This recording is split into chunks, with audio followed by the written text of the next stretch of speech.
Oke. Udah. Konsep dress Oke, code Rom. mungkin.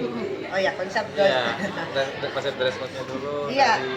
Dari Hari ini aku tuh menggunakan baju ini belum launching nih dari Ayudhya Andari, sahabat aku. Jadi kan aku kan waktu nikah juga pakai bajunya Ayudhya Andari dan aku tuh suka banget dengan Ayudhya Andari itu karena edis banget sih sebenarnya aku suka dengan model-model seperti ini dan karena nuansa Ramadan jadi emang kayak kaftan gitu, ininya kaftan gitu, seperti itu sih gitu. Jadi ya biar beda dengan tamu yang lain makanya saya suka pakai keron gitu, berkesaru karena kayak tahun lalu kalau aku nggak pakai keran, yang datang karena bukan bulan Ramadan, yang datang tuh heboh-heboh banget bajunya gitu kan.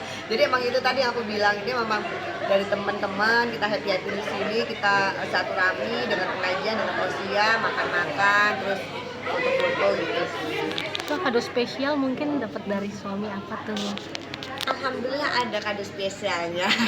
Cuman suamiku tipikal orang yang gak boleh ya, jangan pernah unboxing ya, jangan pernah ini ya, jangan pernah itu ya gitu. Suami kita kalau aku bersyukur punya suami yang selalu ngingetin aku gitu kan untuk tidak pernah show off gitu-gitu. Tapi ada, karena gak boleh dibilang maaf ya, tapi ada kado spesial dari suami dan tapi doa dan ucapan dari suami, mertua, kakak-kakakku semuanya dan sahabat-sahabatku semua bagi aku udah kado terindah. Ramadan tadi rasa berbeda, ada juga. Iya, Ramadan kali ini Masya Allah seneng banget. Di awal Ramadan aku ulang tahun, aku milad dan bisa bikin tasakuran. Pengen apa? Aku tuh sampai pikirin biar teman-teman parkirnya nggak susah, tempatnya yang nyaman gitu ya. Cuman suamiku juga sama wanita aku jangan hedon-hedon, jangan hura-hura, jangan foya-foya, jangan ngeluarin uang yang nggak penting, mendingan disalurkan ke panti asuhan kayak gitu-gitu sih. Jadi memang aku pengen bikin acara yang jangan mau yang terlalu glamor aja. Ini tuh bersahabat juga ya sama almarhum ya. Hah? Teman baik juga kan sama almarhum Pak Alpa. Oh iya, tahun lalu datang Iya, Pak Alpa. sekarang gimana tanpa kehadiran? Iya, makanya tahun lalu Pak Alpa nyanyi dan pas kemarin Pak Alpa meninggal aku ketemu Bang Idung ya, Bang Idung tuh cerita ke Edis waktu datang ulang tahun ke Edis itu tuh lagi kesakitan.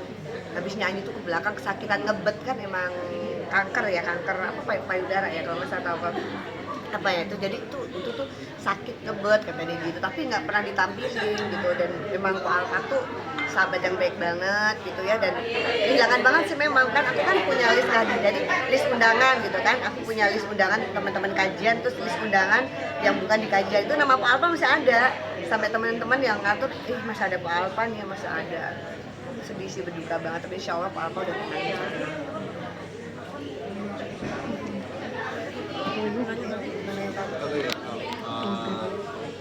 Respon sedikit Ya. terkait istri saya seperti apakah Iya, aku kan jujur nggak gitu ngikutin medsos jadi yang viral-viral apa aku tuh nggak tahu gitu ya tapi katanya apa ada berita apa tentang istri saya tentang itu tuh beritanya gimana jadi kalau saya pribadi ya saya seorang istri mungkin juga semua istri dimanapun di seluruh dunia ya bukan di Indonesia pasti menginginkan keluarganya bahagia, keluarganya rukun bersama anak-anak seperti itu ya.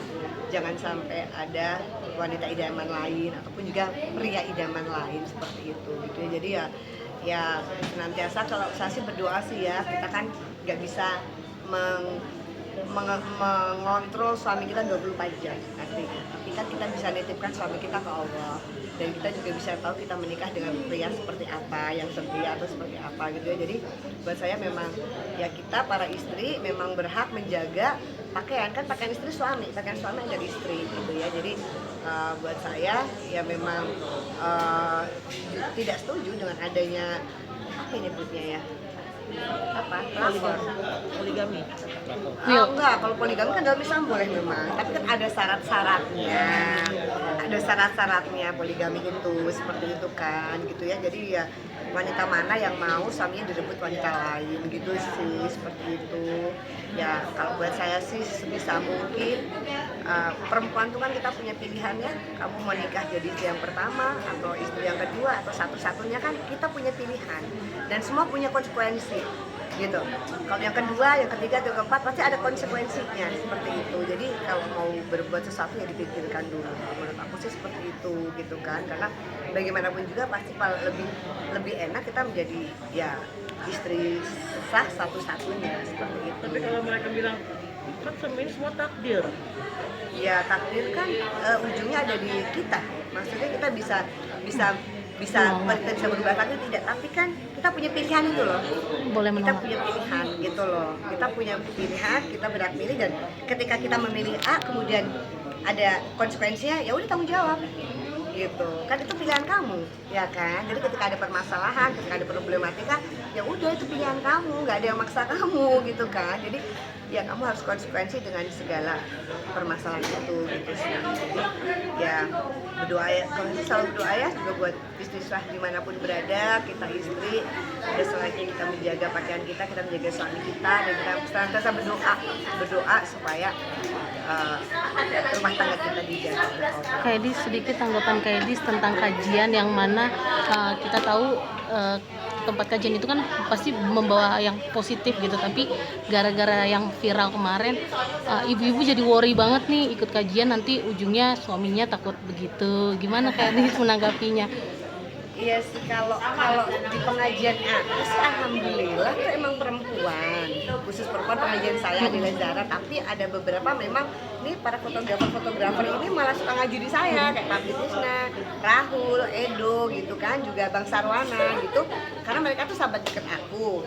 Terus kadang mereka, Kak, aku boleh datang ke kajian nggak? Seperti itu. Jadi tadinya tuh ada 1-2 jamaah aku ulang tahun, terus kemudian bawa bawa wartawan, bawa fotografer maksudnya. Kemudian kayak Edis boleh ngaji nggak gitu. Jadi yang pria itu ya biasanya itu nih ada semua di sini, Rahul, Edo gitu, Pak Pitisna gitu, sama Bang Sarwana tadi. Biasanya itu sih gitu. Kalau di aku kan memang bukan suami istri, karena kan pengajianku siang. Bapak-bapak kan harus kerja bukan? Bapak-bapak biasanya di kantor gitu. Jadi memang kalau di saya mayoritas memang perempuan, dan yang laki-laki pun udah kayak kantor family sih biasanya gitu. Mbak Iris menanggapi tentang adanya statement bahwa jadi pelakor itu tidak harus cantik. Nah ini menyikapi ketika ada omongan seperti itu, seperti apa sebagai seorang wanita melihat? Statement itu jadi pinter-pinter nanti ya. Tadi pokoknya intinya maaf banget, saya itu tidak mau campur urusan orang, karena urusanku juga udah beribet. Semua orang kan pergi, kalian semua pasti punya masalah sendiri, punya dapur sendiri. Dan seperti tadi ditanya, umurku yang sekarang ini, udah umurku yang sekarang ini, saya tuh pengen hidup tenang, saya tuh nggak banyak drama. Saya di teman-teman pengajian itu selalu ngajarin gini, kita tahu urusan orang pura-pura tidak tahu lebih baik gitu. Jadi kalaupun tahu tapi bukan urusan kita, ya nggak usah komentar sebenarnya. Makanya selalu kadang saya tidak pernah mau dimintain komentar karena memang itu bukan urusan saya gitu ya. Dan kalau menanggapi yang tadi itu, saya takut sebenarnya ngomong, nanti takutnya jadi ngabet-ngabet ya, keret-keret urusan orang, enak keret-keret urusan orang gitu kan. Makanya saya paling hati-hati memberikan statement gitu. Jadi ya pokoknya berdoa aja lah, semoga rumah tangga kita semuanya dijaga oleh Allah gitu ya, dan selalu berpikir positif, berbicara yang baik, berhati yang baik gitu ya. Kalaupun intinya gini, semua perbuatan itu pasti ada konsekuensinya. Jadi ketika melakukan sesuatu kemudian ada konsekuensinya, ya udah tanggung jawab, jalanin gitu. Itu bapak saya dulu selalu ngajarin saya kayak gitu. Makanya ketika ingin berbuat sesuatu, pikirkan konsekuensinya, dampak baik buruknya buat kita ataupun orang lain, merugikan orang lain apa enggak. Ya kalau merugikan orang lain ya jangan gitu kan. Kalau kamu nyubit dirimu sendiri sakit ya sakit kan, jangan nyubit orang lain gitu sih, seperti itu sih. Jadi intinya memang saya tetap berada di barisan istri sah dah gitu. Oke. Kan bulan 47 mungkin harapannya apa yang ingin digapai nih? 47 ya, makanya dulu ketahuan deh. Kok kamu tahun 47, tadi pas dulu nggak ngomong umur ya? Wah, dibongkar umurku. Oke, 47. Ulang tahun harapannya mungkin, dan apa capaian yang akan Jadi di usia, iyalah jujur aja lah, kita ngapain sih harus kayak dia, usia 47 dan kemudian kita menua itu alami menurut aku, nggak ada hal yang perlu ditutupin. Kita pasti dari ABG, kemudian dari balita, anak dewasa itu kan kita grow up terus ya, sampai kita dari sekarang udah mau jelita jelang 50 tahun, Masya Allah buat aku.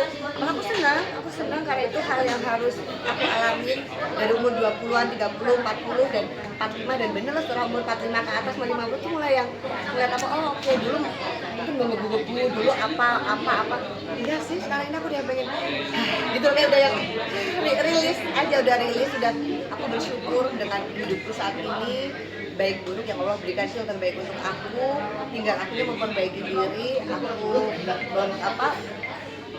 bergaul di lingkungan yang baik, lingkungan yang saling support, lingkungan yang saling mengingatkan dalam kebaikan gitu ya, dan alhamdulillah banget, intinya itulah, pengen hidup tenang, no drama, pokoknya hidup tenang, no drama, apa adanya, lebih ngedeket ke Allah, udah mau jelita loh kan. Nabi Muhammad bilang umur 40 itu tadi ustazah sampaikan, udah umur 40 itu udah umur kita untuk harus siap-siap gitu, mempersiapkan segala sesuatunya gitu. Jadi ya udah pengen lebih deket ke Allah, pengen lebih disayang Allah, pengen pokoknya jauh dari permasalahan, pengen rumah tangganya tenang, samawa, sakinah mawaddah warahmah selamanya, punya lingkungan yang baik.